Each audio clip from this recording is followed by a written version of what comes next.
तो तेजी से स्टार्ट करते हैं। माजरत चाहूँगा मैं इसको शेयर नहीं कर पाया था, भूल गया। तो अभी एक्सेल के ऊपर है। तो हम लोगों ने क्या क्या बातें करी, हम लोगों ने 37 पढ़ रहे थे।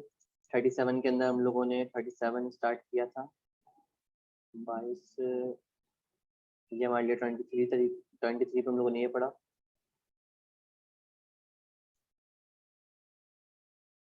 फिर 24 पे हम लोगों ने कैपिटल लेटर की डेफिनेशन पढ़ी सबसे पहले। फिर उसके बाद हम लोगों ने पढ़ा क्या चीज, हम लोगों ने पढ़ा कि कॉस्ट ऑफ एसेट क्या होगा आपके लिए, कि कैपिटल गेन कैसे निकालेंगे। तो 25, फिर 26, फिर 27, देन 28।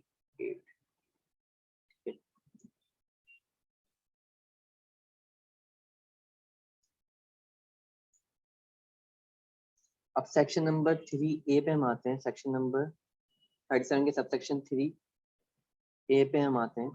ए पे इसने क्या बोला कि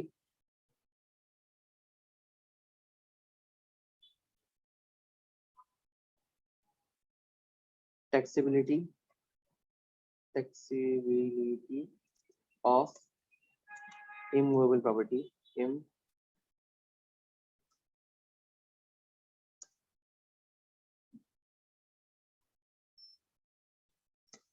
क्योंकि ये क्या चीज है, ये है सेपरेट ब्लॉक ऑफ इनकम, जिसकी टैक्सेबिलिटी अलग तरीके से होगी।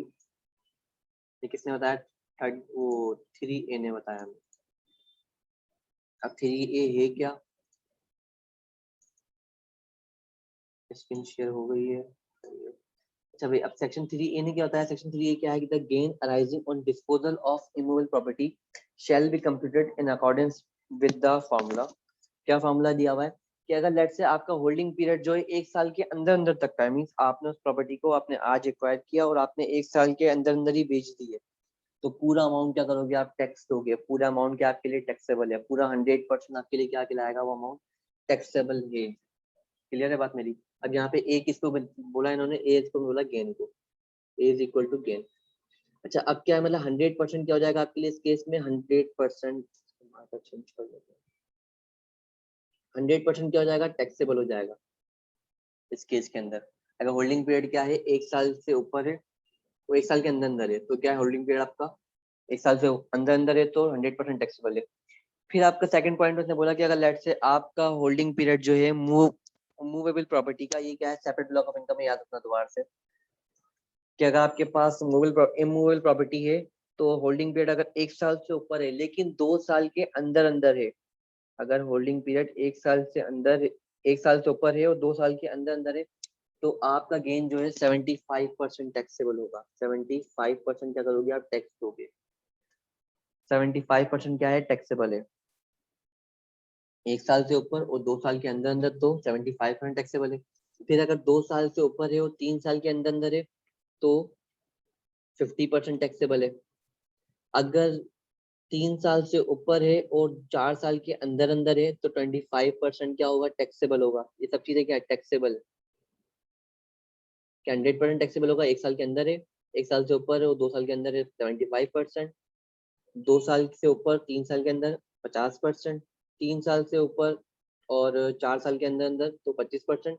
और अगर 4 साल से ऊपर आपने होल्ड किया हुआ, होल्डिंग में 4 साल से ऊपर है, तो पूरा 100% क्या हो जाएगा? एग्जाम रहेगा। मीन 0% क्या देना है आपको? टैक्स देना है। मीन 0% टैक्सेबल होगा, 1 रुपया भी नहीं देना आपको। यहाँ तक बात क्लियर है? अब इस केस में क्या बन गया? ए बन गया आपके लिए क्या? Amount of gain on disposal of immovable property. यहाँ तक बात क्लियर है? अब इसने क्या बोला? अब ये दे दिया। अब सेपरेट ब्लॉक ऑफ इनकम, मतलब इसमें सेपरेट रेट्स लग रहे होंगे, इसको हम नॉर्मल टैक्सेबल इनकम में से माइनस कर रहे होंगे, तो इसके रेट्स भी क्या होंगे? अलग होंगे। सेपरेट ब्लॉक ऑफ इनकम है तो इनके रेट्स किसने डिफाइन किए? इसने डिफाइन करें आपके लिए कि क्या रेट्स होने चाहिए। तो ये क्या आपके लिए? Separate block of income. धन्यवाद। अच्छा, अगर लेट्स से उसने बोला कि गेन जो है, जितना भी गेन हो रहा है, ये आप में मल्टीप्लाई करोगे, जो अमाउंट नया गेन निकलेगा वो अमाउंट टैक्सेबल कितना होगा? टैक्सेबल पे रेट लगेगा। कि अगर लेट्स से गेन जो है 5 मिलियन तक है खाली, तो 2.5% टैक्स दे देना। अगर आपका अमाउंट जो है 5 मिलियन से ऊपर है लेकिन 10 मिलियन के अंदर अंदर है, तो कितना टैक्स दोगे टोटल अमाउंट पे आप? 5% का। अगर 10 मिलियन से ऊपर है और 15 मिलियन से अंदर अंदर है तो कितना दोगे टैक्स आप? 7.5%। और अगर 15% से ऊपर है तो 10%। 15 मिलियन से ऊपर है तो 10% दोगे। तो अगर आपकी फरमाइश है वो होगी तो उसको हम क्या देते हैं, सीख लेते हैं कैसे टैक्स देंगे।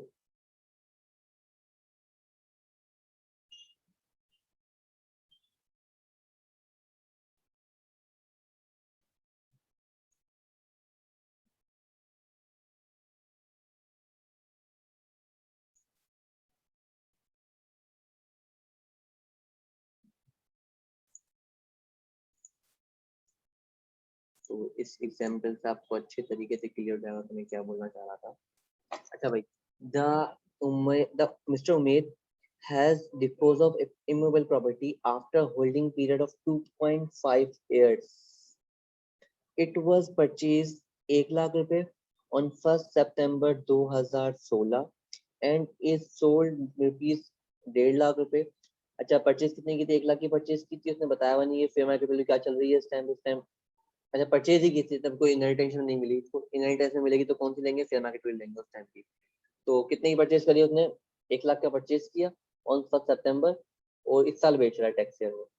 तो 2 वो 2 साल और 6 महीने के अंदर होल्डिंग पीरियड था इसका 2.5 साल का। तो हम क्या करेंगे, हम करेंगे पहले तो 1.5 लाख रुपए माइनस किया 1 लाख, तो ये कितना आया मेरे पास? ये आया 50,000 रुपए गेन। अब होल्डिंग पीरियड 2.5 साल का है, 2.5 साल का है, तो इसने बोला कि यार अगर आप 2 साल से ऊपर करते हो लेकिन 3 साल के अंदर अंदर है, तो मीन 2.5 ईयर यहाँ पे आ रहा होगा, तो कितना परसेंट टैक्सेबल होगा? सिर्फ और सिर्फ 50%। तो अमाउंट क्या लगाया मैंने? 50% लगाया। कि टैक्सेबल कितना है मेरे लिए? मेरे लिए टैक्सेबल है कोई 50%, तो कितना आएगा? 25,000 रुपीज। 25,000 क्या टैक्सेबल है? टैक्सेबल है, लेकिन किस रेट पे टैक्सेबल होगा हमें देखना है। अब ये 25,000 रुपये जो अमाउंट है, ये क्या 5 मिलियन से बड़ा अमाउंट है? ये 5 मिलियन के अंदर अंदर वाला अमाउंट है, तो क्या करेंगे, इस पे रेट लगाएंगे हम कितना? 2.5% का। तो 2.5% कितना हो गया मेरे लिए? 2.5% हो गया मेरे लिए 625। ये क्या है? टैक्स है पेबल।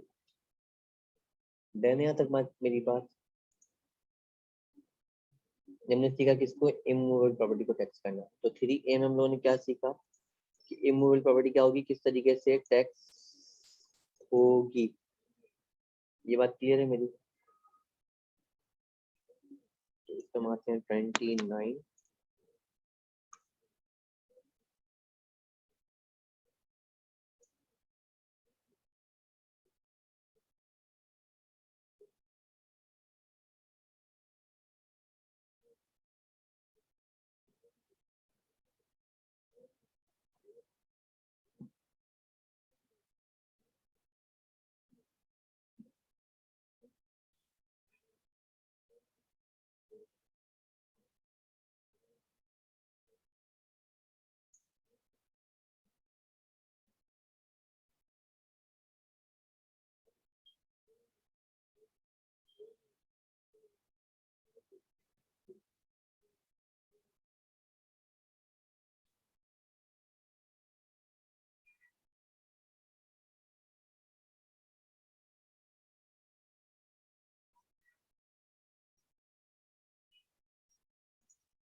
सेक्शन 38 भी पढ़ लेते हैं ऊपर से। सेक्शन 38 के सेक्शन 3 ने वो बताया कि A माइनस बी क्या होती है? Cost of asset. और बी क्या हो जाएगा? The consideration receive on the disposal of asset. अब यहाँ क्या करा इन लोगों ने? यहाँ चेंज कर दिया। यहाँ फॉर्मूला क्या हो गया? चेंज हो गया कि ए किसको बोला इन्होंने? कॉस्ट ऑफ द एसेट को, और बी किसको बोला कि consideration receive on the disposal of asset. फिर 4 में डिफाइन किया था कि cost of asset component of A क्या रहेगा इन 38 सबसेक्शन 5 वाले के लिए। तो दोनों बातें सेम हमारे पास। जो पहले थी बी के लिए, अब वो ए के लिए हो गई है। सबसेक्शन 5 में हमने पढ़ा कि no loss shall be recognised on the disposal of following capital asset, namely a painting, sculpture, drawing, love, love, love.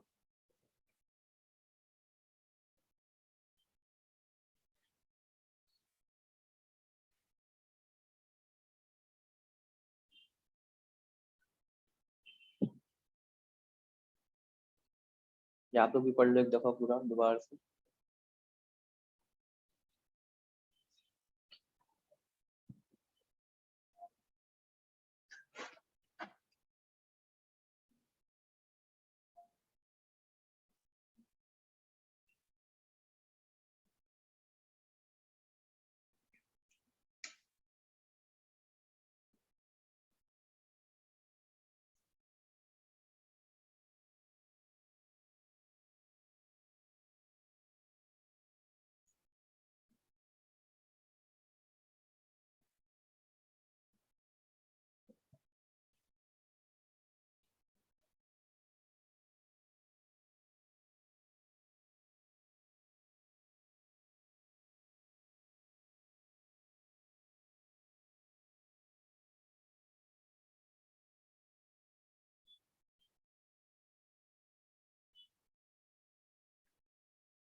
तो इसको हम थोड़ा सा और जॉट डाउन करते हैं अपने पास।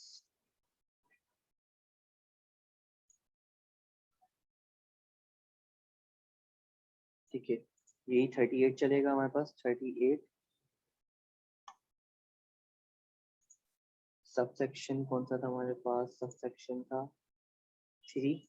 सबसेक्शन 3 जो है इसने बताया कि आपके पास ए माइनस बी करेंगे, तो ए क्या है हमारे लिए? ए जो है वो है कॉस्ट,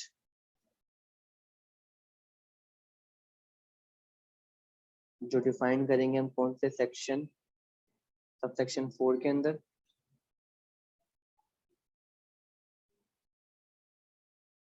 और बी जो है वो बी हमारे लिए है कंसिडरेशन रिसीव्ड। बी जो है कंसिडरेशन रिसीव्ड।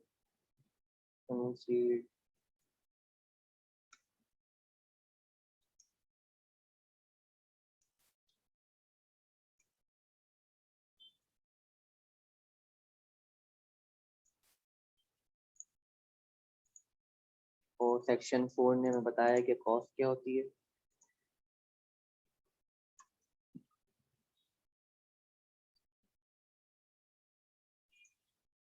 ध्यान है यहाँ तक बात मेरी? तो ये पॉइंट हमने पढ़ा, 29 तक हो चुका था। 30 पे हमने ये पढ़ा था। 30 सॉरी 30th पे हमने ये पढ़ा, 31st पे ये पढ़ा और 32nd पे ये पढ़ा। ध्यान है यहाँ तक बात मेरी? इंशाल्लाह मिलते हैं।